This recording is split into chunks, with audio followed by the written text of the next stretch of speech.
Bonjour à tous, on se retrouve aujourd'hui pour le test d'un écran l'Asus VG27AQ, soi-disant le meilleur écran pour jouer en 2K 144 Hz selon à la fois les numériques et ratings. J'ai eu l'occasion de le tester pendant 2 semaines et je vais vous dire ce que j'en pense ainsi que le réglage pour optimiser les couleurs dessus. C'est parti!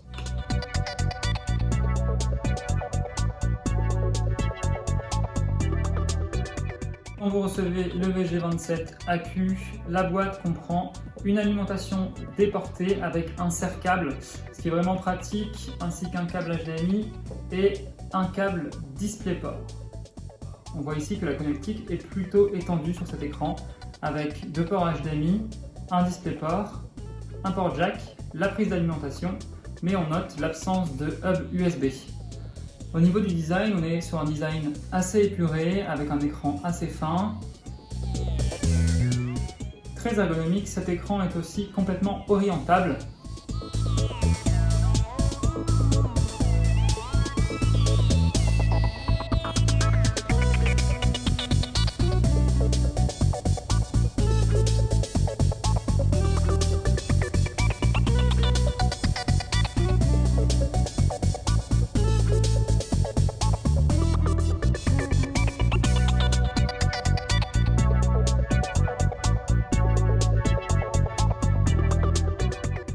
Techniquement, l'Asus TUF 27AQ dispose d'une dalle IPS de 27 pouces, d'un taux de rafraîchissement de 144 Hz que vous pouvez overclocker dans les réglages à 165 Hz si vous voulez afficher 165 images par seconde.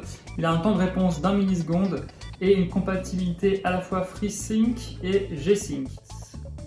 En dessous des couleurs, on va avoir un gros morceau qui est image. Il y a le HDR, je ne peux pas y accéder parce que il y a le G5 qui est activé, vous voyez là il est sur marche, et il y a le ELMB Sync qui est activé. Là aussi vous voyez il est sur marche. En fait il faut savoir que vous ne pouvez pas activer les trois en même temps. C'est soit G-Sync plus ELMB ou soit G-Sync plus HDR. Pour ça je vais vous montrer, vous pouvez aller dans Windows, vous allez avoir les paramètres HDR. Les paramètres HDR, vous pouvez les activer. En fait, quand vous allez les activer et que vous allez retourner dans vos paramètres ici, donc là maintenant le HDR est actif, donc il est bien sur HDR Gaming, mais par contre le ELMB Sync n'est plus sélectionnable parce que c'est soit le G-Sync plus HDR, soit le G-Sync plus ELMB Sync. Personnellement, je préfère avoir le ELMB Sync. En fait, qu'est-ce que c'est le ELMB Sync? C'est une technologie qui est propre à Asus qui permet d'afficher entre chaque image des images noires qui permettent de réduire beaucoup le flou et d'avoir une image beaucoup plus nette quand vous jouez et de manière générale. Au niveau des réglages, c'est un bon écran bien réglé, sorti d'usine.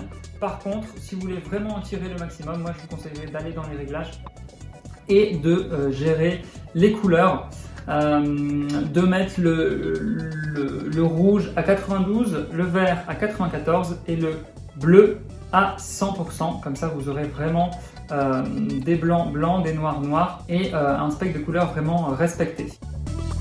Au niveau de l'image, cet écran dispose de 2 technologies plutôt intéressantes.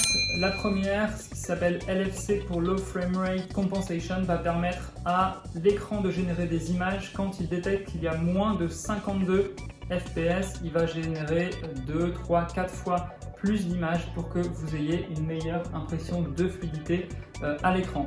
Au niveau de la luminosité aussi, pour ceux qui sont sensibles aux scintillements et aux maux de tête, il faut savoir que l'écran n'utilise pas la technologie PWM et du coup ne scintille pas, ce qui réduit considérablement le mal de tête pour les personnes qui sont sujettes à ça.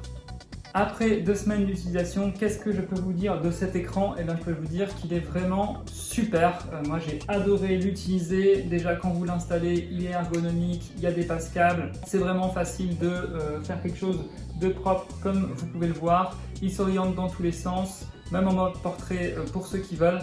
Vous n'avez pas besoin de retirer le pied, c'est vachement bien. Et par rapport à l'image, Moi, j'ai adoré. Il faut savoir que j'utilise cet écran en mode G-Sync, ELMB Sync.